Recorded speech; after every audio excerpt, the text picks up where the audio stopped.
মহাকাশপ্রেমী ও জ্যোতির্বিজ্ঞানীরা বর্তমানে মহাকাশের দিকে তীক্ষ্ণ নজর রাখছেন।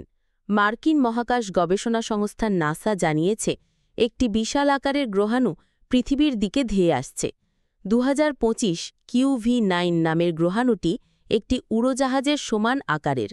গ্রহাণুটি আজ 10 সেপ্টেম্বর বাংলাদেশ সময় মধ্যরাতে পৃথিবীর খুব কাছ দিয়ে উড়ে যাবে।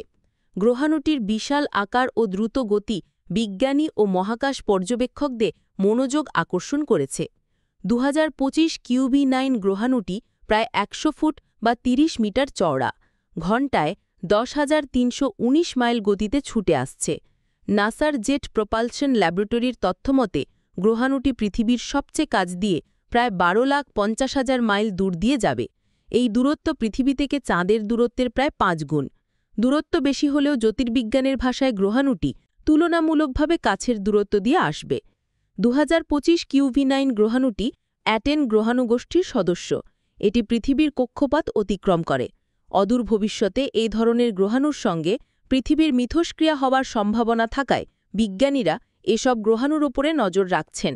নাসা কোনো গ্রহাণুকে তখনই বিপজ্জনক হিসেবে শ্রেণীবদ্ধ করে যখন তা পৃথিবীর 7.4 মিলিয়ন কিলোমিটারের মধ্যে আসে এবং প্রস্থ থাকে 85 মিটারের বেশি। 2025 QV9 প্রস্থের দিক থেকে এই সীমা অতিক্রম না করলেও বিপদসীমার বাইরে অবস্থান করবে।